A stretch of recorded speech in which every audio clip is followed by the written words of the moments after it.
বন্ধুরা, আমি এখন ট্রেনে বসে আছি। যেমনটা বলছিলাম, আমি যাচ্ছি ইউনিভার্সিটিতে ক্লাস করার জন্য পোর্টসমাউথ বেজিং স্টপ ট্রেন থেকে উঠেছি। ট্রেনে বসে আছি ট্রেনে, এবং যেই ট্রেনে বসে আছে এটার নাম সাউথ ওয়েস্টার্ন রেলওয়ে, এবং একটা স্টপেজে থেমেছে। এই স্টপেজটার নাম হলো হেজ এন্ড। তো এখান থেকে অনেক প্যাসেঞ্জার নামলো, আবার কেউ উঠলো, ওঠার পর এখান থেকে আবার স্টার্ট হলো। তো আমি যেই ট্রেনের যেই বগিতে বসে আছি অনেকটা ফাঁকা, এবং মোটামুটি আপনারা দেখুন সিটগুলো সম্পূর্ণ অংশেই ফাঁকা। হলো পিছনের সাইড। আমি যদি একটু সামনের দিকে দেখাই তাহলে এই হলো ট্রেনের সামনের অংশ। তো সামনের সিটগুলো মুখোমুখি, এক একটা বগিতে সামনে এবং পিছনে রিভার্স করে দেওয়া। সবাই যাত্রীদের বসার জন্য সিটগুলো এখানে নির্ধারিত, কিন্তু ট্রেন খুব ফাঁকা।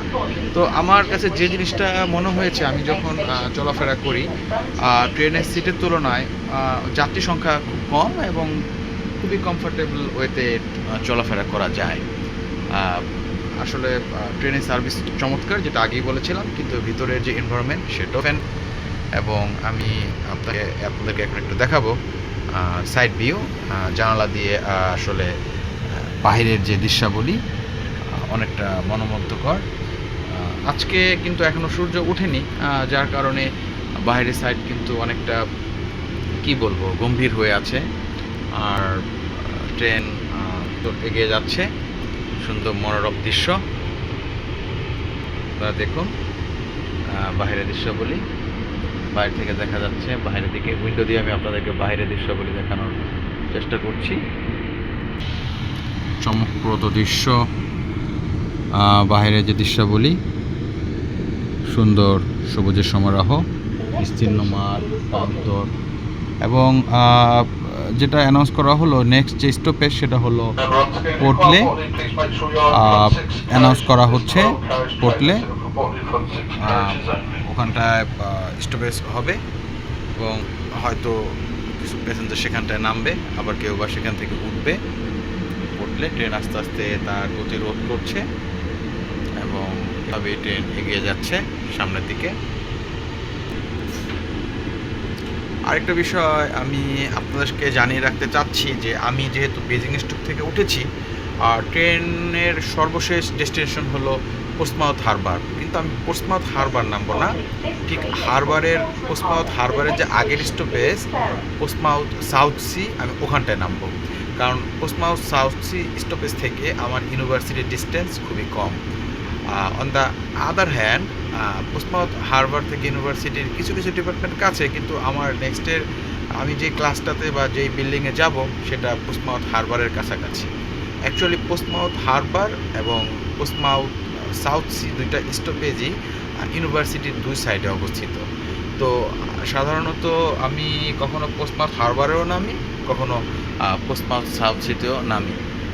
কারণ হলো যে নির্ভর করে আমি কোন ক্লাসে অ্যাটেন্ড করবো এবং আমার পরবর্তী ক্লাসটা কোন বিল্ডিংয়ে অবস্থিত তার উপর। যাই হোক, যেমনটা বলছিলাম, বোটলে থেকে আবারও ট্রেন স্টার্ট হলো এবং ট্রেন পরবর্তীতে নেক্সট স্টপেজের দিকে এগিয়ে যাচ্ছে। এবং আপনারা দেখতে পাচ্ছেন যে জানালা দিয়ে আমি সাইড ভিউ দেখানোর ট্রাই করছি আপনাদের জন্য। আরেকটা বিষয়, এই কোচ, আমি 10 নম্বর কোচে বসে আছি। টোটাল কোচ হলো 12টা। তো এই হলো ট্রেনের ভিতরকার সার্বিক পরিস্থিতি। যেমনটা আপনাদেরকে বলছি, ট্রেনের নাম সাউথ ওয়েস্টার্ন রেলওয়ে। ট্রেনের টিকিট অনলাইনেও কাটা যায়, আবার সরাসরি স্টেশনে এসে ক্যাশ পেমেন্ট করেও কাটা যায়। আমি যখন শুরুর দিকে ট্রেনে উঠতাম তখন রেল স্টেশন থেকে ক্যাশ পেমেন্ট করে টিকিট নিয়ে দৃশ্যমান টিকিট নিয়ে টিকিট কাটতাম, কিন্তু পরবর্তীতে আমি একটি রেল কার্ড করি, ইউনিভার্সিটি থেকে ফর্ম নিয়েছিলাম এবং সেই ফর্ম ফিল আপ করে রেল স্টেশনে কথা বলে আমি তাদের কাছ থেকে অবগত হই টোটাল প্রসিডিউর কীভাবে রেল কার্ড করলে কতটুকু সাশ্রয় বা কী ধরনের সুবিধা, সেটা আমি এখন আপনাদের সামনে দেখানোর চেষ্টা করছি। আমার ওয়ালেট থেকে আমার রেল কার্ডটা আপনাদের সামনে শেয়ার করব। আমি আমার ওয়ালেটটা বের করছি। এটা হলো রেল কার্ড, যেমনটা বলছিলাম বন্ধুরা, এই হলো রেল কার্ড। ন্যাশনাল রেল এবং আমার ছবি সম্বলিত একটি কার্ড। এই রেল কার্ডটা আমি সংগ্রহ করেছি রেলওয়ে স্টেশন থেকে, এবং এই কার্ডের অনেক সুবিধা, স্পেশালি নর্মালি যে চার্জ অনেকখানি ডিসকাউন্ট এই কার্ড শো করলে। আর সবচেয়ে মজার ব্যাপার, ইউনিভার্সিটি আমাকে হেল্প করেছে এই রেল কার্ডটি করবার জন্য। এবং ইউজুয়ালি আমাকে আসলে বেজিং স্টক থেকে পোস্টমাউথে ক্লাস করার জন্য মোটামুটি ভালো একটা অ্যামাউন্ট চার্জ করা হয়। তো সেখান থেকে আমি কিছুটা ডিসকাউন্ট পাই, কিছুটা না মোটামুটি ভালোই একটা ডিসকাউন্ট পাই, যেহেতু সপ্তাহে আমি 3 দিন ক্লাস করি। আর 3 দিন ক্লাস করার জন্য সপ্তাহে 3 দিন মানে হলো মাসে 12 দিন। তো মাসে 12 দিনের জন্য প্রতি মাসে আমার ভালো একটা অ্যামাউন্ট খরচ হয় এ ভাড়া বাবদ।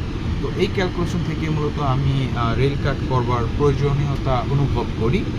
তারই আলোকে আমি মূলত ইউনিভার্সিটিতে যোগাযোগ করি, স্টুডেন্ট হাউসে। তারা আমাকে সুন্দর সাজেশন দেয়। আর ডেফিনেটলি আমি থ্যাঙ্কস জানাবো রেলওয়ে স্টেশন কর্তৃপক্ষকে, তারাও আমাকে অনেক সাপোর্ট দিয়েছে। সো আমি ইউনিভার্সিটির ফর্ম ফিল আপ করে রেল কর্তৃপক্ষের সাথে কমিউনিকেট করে আমি এটা জমা দিয়ে এই কার্ডটা সংগ্রহ করেছি। তো এটা আমার জন্য অনেক হেল্প হয়। আর যখন টিকিট কাটি, এই রেল কার্ড ডেফিনেটলি আমাকে ডিসকাউন্ট প্রাইস অফার করে, এবং সেটার মাধ্যমে আমি অনেক বেশি সুবিধা পাই। আর ইউজুয়ালি যখন আমি ট্রাভেল করি বা ট্রেনের ভিতরে অবস্থান নেই, যিনি চেকার টিকিট চেক করতে আসেন বা দেখতে আসেন, কখনো তারা রেল কার্ড চায়, এবং এটা খুব ইম্পর্টেন্ট। রেল কার্ডটা সবসময় সাথেই রাখতে হবে। কারণ হলো, যেহেতু আমি রেল কার্ড ইউজ করছি, যদি আমি রেল কার্ড দেখাতে না পারি তাহলে হয়তো এটা একটা মানে একটা নেগেটিভ একটা ইম্প্যাক্ট। সো আমি অলওয়েজ আমার ওয়ালেটে আমি আমার রেল কার্ডটা সাথেই রাখি। কারণ হলো, যখন তারা চাইবে আমি যেন সাথে সাথে তাদেরকে দেখাতে পারি ইনস্ট্যান্টলি। তো রেল কার্ডটা দিয়ে আমি খুব উপকৃত হয়েছি।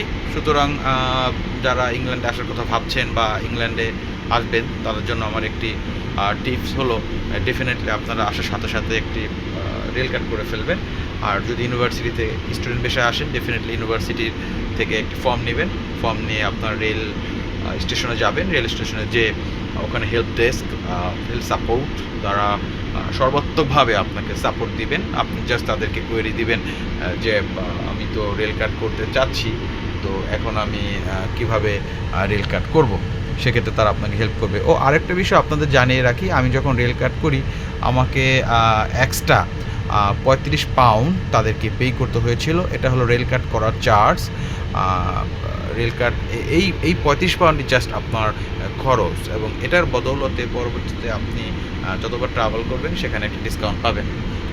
আর আমার রেল কার্ডের মেয়াদ হলো, আমি রেল কার্ড করেছি সেপ্টেম্বর। সো নেক্সট ইয়ারে সেপ্টেম্বর পর্যন্ত এটা বহাল থাকবে। পরবর্তীতে আবার রিনিউ করা যাবে, সেক্ষেত্রে আবার আরও 30 পাউন্ডের মাফ করবেন 35 পাউন্ডের মতো গুনতে হবে। তারপর আমি মনে করি এটা অনেক ভালো, কারণ মাত্র 35 পাউন্ড দিয়ে আপনি রেল কার্ড করলেও আপনি যখন রেগুলার ট্রাভেল করবেন, এক জায়গা থেকে এক জায়গায় মুভ করবেন, আপনাকে অনেক সাশ্রয়ী দিবে। সো সুতরাং আমি মনে করি এটা আমার জন্য খুবই বেনিফিট হয়েছে, এবং আপনার জন্য বেনিফিট হবে। আপনি ভেবে দেখবেন। তো বন্ধুরা, রেলের ভিতরে থেকে আপনাদেরকে সাউথ ওয়েস্টার্ন রেলওয়ে সার্ভিস এবং আমি কিভাবে চলাফেরা করি এবং সার্বিক বিষয়গুলো আপনাদের সামনে উপস্থাপন করার চেষ্টা করেছি। আশা করি আপনারা নেক্সটে পরবর্তী আমার যে নতুন এপিসোড দেখা হবে নতুনভাবে। ভালো থাকবেন। আসসালামু আলাইকুম।